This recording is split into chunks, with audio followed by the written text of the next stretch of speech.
নমস্কার, দীপ্তাস কিচেনে আজকে রান্নায় আপনাদের সাদর আমন্ত্রণ। আজ রয়েছে ফলুই মাছের এক অনবদ্য রেসিপি। আসুন দেখে নিন। এই রান্নার প্রধান উপকরণ ফলুই মাছ। মাছ ভালো করে কেটে ধুয়ে পরিষ্কার করে তাতে নুন এবং হলুদ মাখিয়ে বেশ মিনিট 10 জন্য রেখে দিতে হবে। আমি 7টি মাঝারি মাপের ফলুই মাছ নিয়েছি। নুন হলুদের পরিমাণ আপনারা মাছের পরিমাণ অনুযায়ী ঠিক করবেন।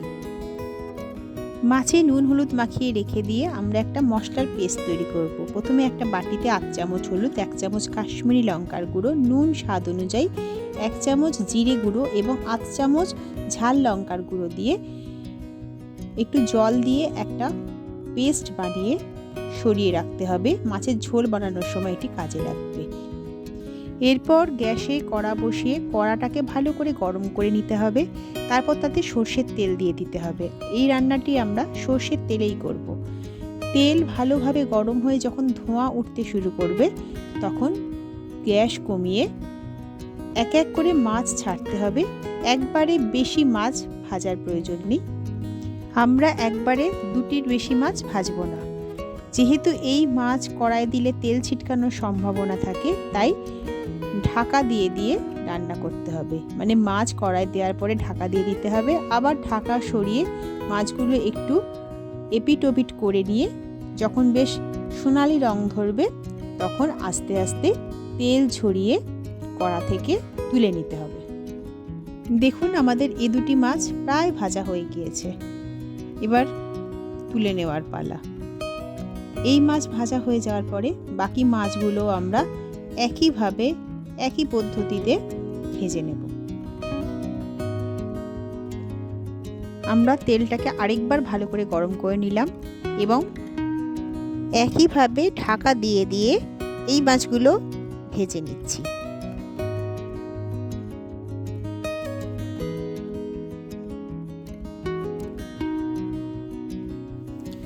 আমাদের শেষ মাছটাও ভাজা হয়ে গেছে।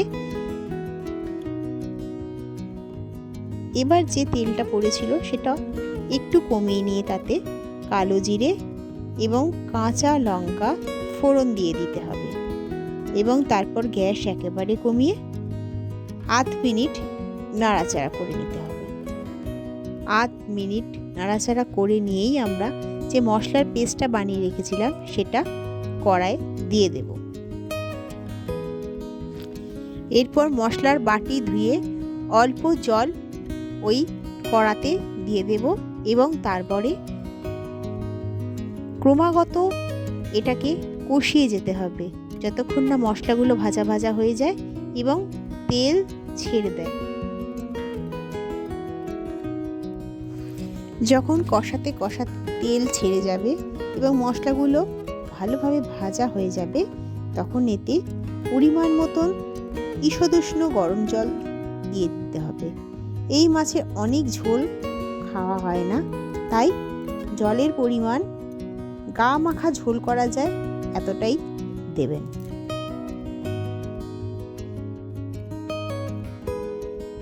জলটা দেওয়ার পরে ঢাকা দিয়ে ঝোলটাকে 1 মিনিটের জন্য ফুটে উঠতে দিতে হবে। ঝোল যখন টকবক করে ফুটতে শুরু করবে তখন ঢাকাটা সরিয়ে নিয়ে এতে স্বাদ অনুযায়ী একটু মিষ্টি দেব। মিষ্টি দিয়ে আরও 1 মিনিট ফুটতে দিতে হবে এবং তারপরে ভেজে রাখা মাছগুলো একে একে গ্রেভির ভিতরে সাবধানে দিয়ে দিতে হবে এবং মাছ সহ গ্রেভিটাকে চাপা দিয়ে আরও 1 থেকে 1.5 মিনিট ফুটতে দিতে হবে। এরপর ঢাকা খুলে উপর থেকে ধনেপাতার কুচি ছড়িয়ে দেব। গ্যাস বন্ধ করে দেব এবং আমাদের ফলুই মাছ রেডি। রান্নাটি খুব সহজ, স্বাদে অনবদ্য এবং এই মাছের অনেক পুষ্টিগুণও রয়েছে, তাই অবশ্যই বাড়িতে এই রান্নাটি একবার করে দেখবেন। কেমন হলো আমাকে কমেন্টে জানাবেন। আমার রান্নাটি ভালো লেগে থাকলে একটা লাইক করে দেবেন। আজ তবে আসি, খুব শীঘ্রই আবার আমাদের দেখা হবে আরেকটি কোনো ভালো রেসিপি নিয়ে। নমস্কার।